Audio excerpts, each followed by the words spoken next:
तुर्बत में मुसल्लह अफराद की फायरिंग से JUI के रहनुमा और मुमताज़ आलिम-ए-दीन मुफ्ती शाह मीर बसिंजो जहाँ बहाक हो गए।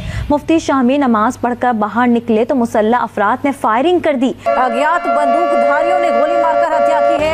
ISI की मदद करने वाला शाह मीर, जिसकी हत्या की गई, कुलभूषण मामले का साजिश करता था शाह मीर। हिंदुस्तान जो है उसकी जो एजेंसीज हैं वो इस दहशतगर्दी के दरपे है।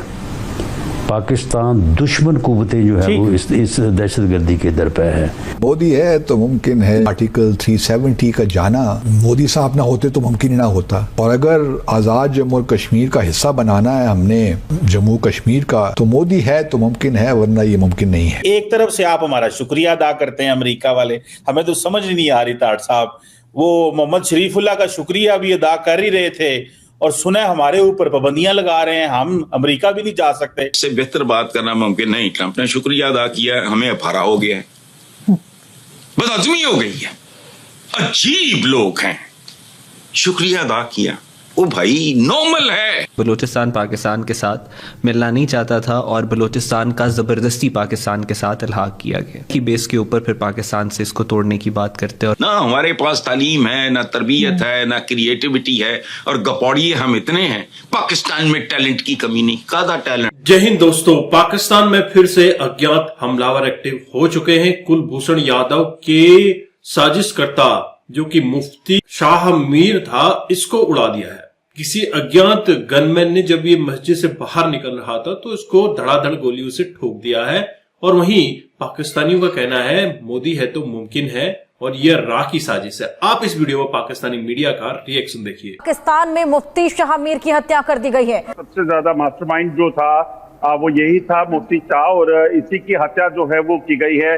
अज्ञात बंदूकधारियों द्वारा इसकी हत्या कर दी गई है। दरअसल आप देखें तो पिछले लंबे समय से पाकिस्तान में जो आतंकवाद चल रहा था, उस आतंकवाद की भेंट पाकिस्तान अब खुद चढ़ने लगा है। और खासतौर पे ये जो आतंकी कमांडर और आतंकी सरगना है, ये लगातार एक दूसरे को निशाना बनाने के सिलसिले में जुटे हैं। और इसके पीछे की वजह ये है कि पाकिस्तान में जो हालात हैं और उसके साथ साथ पाकिस्तानी सेना का जो सुप्रीमेसी का जो किया हुआ है कि कौन सा दल कितने लोगों को क्या नुकसान पहुंचा सकता है, कितने आतंकी हमले कर सकता है, तो वो सुप्रीमेसी बनाए रखने के लिए कहीं ना कहीं आतंकी संगठनों में होड़ लगी हुई है।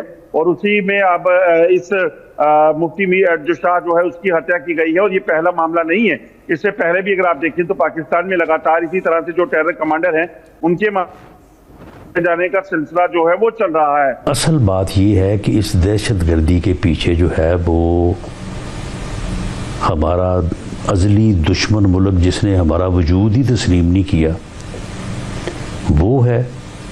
उसकी जो इंटेलिजेंस एजेंसी रहा है वो है। उसके बाद अफ़गानिस्तान में जो हुकूमत कायम हुई है अफ़गान तालिबान की, वो भले हमारे वजूद के दरपे ना हो, लेकिन उनकी एक अपनी सोच और एक अपनी उनकी जो है वो अपना स्ट्रेटजी है। उसके तहत वहाँ पे जो TTP या फितना ख्वारिज जो है वो वहाँ पे शेल्टर में बैठे हैं।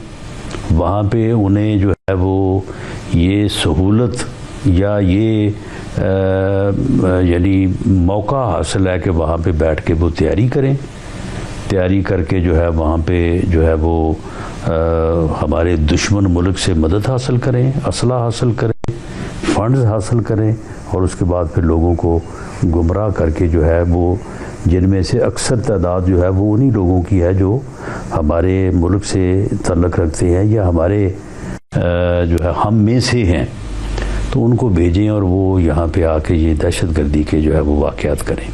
उसमें अफ़गानिस्तान के बाशिंदे भी जो है वो आइडेंटिफाई हुए।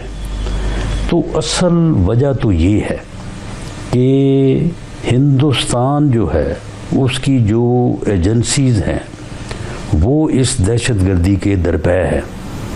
पाकिस्तान दुश्मन कुव्वतें जो है वो इस दहशतगर्दी के दरपे है। बलूचिस्तान पाकिस्तान के साथ मिलना नहीं चाहता था और बलूचिस्तान का ज़बरदस्ती पाकिस्तान के साथ इल्हाक किया गया। और इसी प्रोपेगेंडा की बेस के ऊपर फिर पाकिस्तान से इसको तोड़ने की बात करते हैं और पूरी दुनिया के अंदर भी शोर इसी बात पे ये जो दहशतगर्द गिरोह हैं वो मचाते हैं। सो 1948 में कायद आज़म ने भी कलात में फौज भेजी थी। पाकिस्तान ने किसी रियासत पर ताकत नहीं इस्तेमाल की, इंडिया ने की, कश्मीर पर भी की, जूनागढ़ पर भी की और हैदराबाद दक्कन पर भी की। पाकिस्तान ने कहीं भी फौज नहीं भेजी। नहीं, कश्मीर तो खैर वो एक डिस्प्यूटेड टेरिटरी, वो तो मामला और था क्योंकि ज़बरदस्ती जब इंडिया ने किया तो कायद आज़म ने फौज दाखिल की।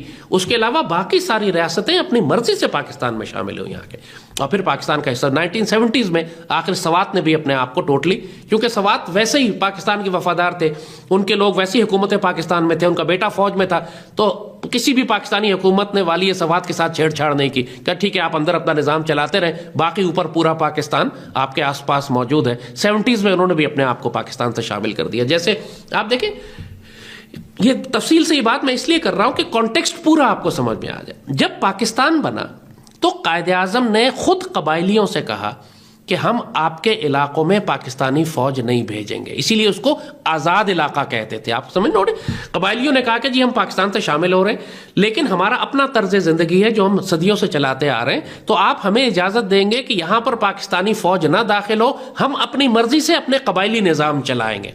कायद आज़म ने कहा आपको इजाज़त है। इसीलिए पाकिस्तान में मुख्तलिफ एजेंसीज जो बनाई गई थी, हम बाजोड़ एजेंसी तो, खैबर एजेंसी तो, वजीरिस्तान एजेंसी तो, कुरम एजेंसी तो, नॉर्थ वजीरिस्तान तो, साउथ, ये 7-8 एजेंसीज जो है इनको आज़ाद इलाका कहते थे। आज़ाद इलाका क्यों कहते थे? कि यहाँ पाकिस्तानी गवर्नमेंट का लॉ नहीं था, और ये चलता रहा, ये मामला 50-60 साल इसी तरह चला। रियासत पाकिस्तान ने इनको आज़ाद इलाका या इलाका गैर कहा जाता था इनको। यहाँ पर पाकिस्तानी लॉ नहीं था, यहाँ ट्राइबल लॉ थे, और यहाँ पॉलिटिकल एजेंट के जरिए हुकूमत पाकिस्तान का नुमाइंदा पॉलिटिकल एजेंट होता था, और वहाँ कबायली जिरगे होते थे, कबायली एल्डर होते थे, अमायदीन होते थे, मकामी सरदार होते थे, जिनके जरिए उनके पूरे कलेक्टिव रिस्पॉन्सिबिलिटी के तहत पूरे कबीले को रिस्पॉन्सिबल बनाया जाता था कि वो सिक्योरिटी प्रोवाइड करेगा, वो वहाँ पे हुकूमत को टैक्सेस देगा या हिफाजत करेगा पाकिस्तान की। तो उन्होंने पाकिस्तान की 50-60 साल हिफाजत की। अफगानिस्तान से कोई फौज दाखिल ना हो सकी, तमाम उस इलाकों पर ये कबीले बैठे हुए थे हमारे। ये जब अमेरिकन इवन सोवियत दौर में भी ये कबीले, आपने देखा कि सारा इलाका, जनरल ज़िया ने भी इन इलाकों में फौज दाखिल नहीं की पाकिस्तान की। जनरल ज़िया के पूरे दौर में सोवियत यूनियन था अफगानिस्तान में, इतनी बड़ी जंग हो रही थी, लेकिन इस पूरे इलाके में पाक फौज नहीं थी।